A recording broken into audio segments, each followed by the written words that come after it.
عزیزو، افریقہ کے ایک ملک میں ایک شخص بائبل مقدس کا عالم تھا۔ کسی چرچ میں پاسٹر مقرر ہوا۔ لوگ اس پاسٹر کا بہت احترام کرتے تھے اور ہر شخص چاہتا تھا کہ اس خدا کے خادم کو اپنے گھر دعوت میں بلائے اور برکت پائے۔ پھر ایک مسیحی فیملی نے کرسمس کے دنوں میں ان کو دعوت پر اپنے گھر بلایا۔ پاسٹر صاحب نے دعوت قبول کی اور مقررہ وقت پر فیملی کے گھر پہنچے اور وہاں ان کا بہت شاندار استقبال کیا گیا۔ کھانے کے بعد پاسٹر صاحب نے میزبان کے حق میں دعا کی اور واپس چلے گئے۔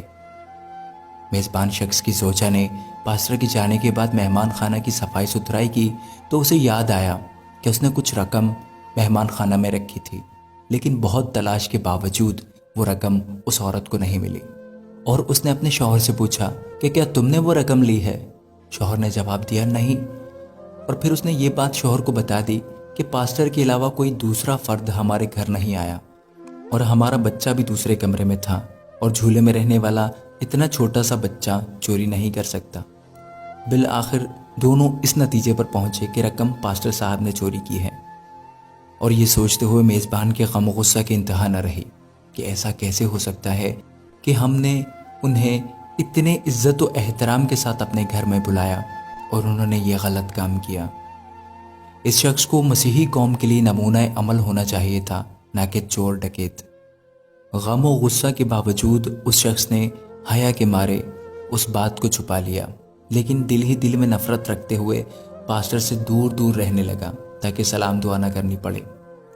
اسی طرح سال گزر گیا اور پھر کرسمس نزدیک آ گیا، اور لوگ پھر اسی خاص محبت اور جوش و خروش کے ساتھ خدا کے خادموں کو اپنے گھروں میں دعوت کے لیے بلانے لگے۔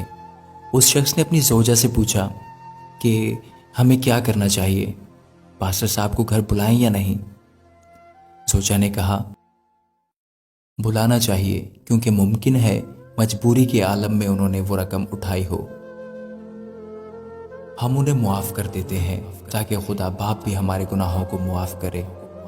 اور پھر اس شخص نے پاسٹر صاحب کو اسی عزت اور احترام کے ساتھ اپنے گھر دعوت پر بلایا، اور جب دعا اور کھانا وغیرہ کھا کے فارغ ہو گئے تو میزبان نے پاسٹر سے کہا جناب، آپ متوجہ تو ہوں گے کہ سال بھر سے آپ کے ساتھ میرا رویہ بدل سا گیا ہے۔ پاسٹر صاحب نے جواب دیا ہاں، لیکن زیادہ مصروفیت کی وجہ سے میں تم سے اس کی وجہ معلوم نہیں کر سکا۔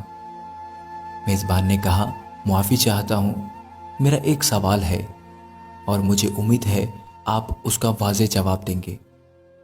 پچھلے سال کرسمس کے دنوں میں ہم نے آپ کی دعوت کی تھی اور میری زوجہ نے مہمان خانہ میں کچھ رقم رکھی تھی اور پھر وہ رقم اٹھانا بھول گئیں، اور آپ کے جانے کے بعد بہت ڈھونڈنے کے باوجود بھی وہ رقم ہمیں نہیں ملی۔ کیا رقم آپ نے لی تھی؟ پاسٹر نے کہا ہاں میں نے لی تھی۔ میزبان حیران و پریشان ہو گیا اور پاسٹر صاحب نے اپنی بات جاری رکھتے ہوئے کہا جب میں مہمان خانہ سے جانے لگا تو میں نے دیکھا کہ میز پر کچھ پیسے رکھے ہوئے ہیں اور پنکھے کی تیز ہوا سے نوٹ ادھر ادھر اڑ رہے تھے، لہٰذا میں نے وہ نوٹ جمع کیے اور میں وہ رقم فرش کے نیچے یا کہیں اور نہیں رکھ سکا کہ ایسا نہ ہو کہ وہ رقم تم ڈھونڈ نہ سکو اور پریشان ہو جاؤ۔ اس کے بعد پاسٹر نے زور سے اپنا سر ہلایا اور اونچی آواز میں رونا شروع کر دیا، اور پھر میزبان کو مخاطب کر کے کہا میں اس لیے نہیں رو رہا کہ تم نے مجھ پر چوری کا الزام لگایا ہے، اگرچہ یہ بہت دردناک ہے، لیکن میں اس لیے رو رہا ہوں کہ ایک سال گزر گیا اور تم میں سے کسی نے بائبل مقدس کا ایک صفحہ بھی نہیں پڑھا، اور اگر تم بائبل مقدس کو ایک بار کھول کر دیکھ لیتے تو تمہیں رقم بائبل مقدس میں ہی رکھی مل جاتی۔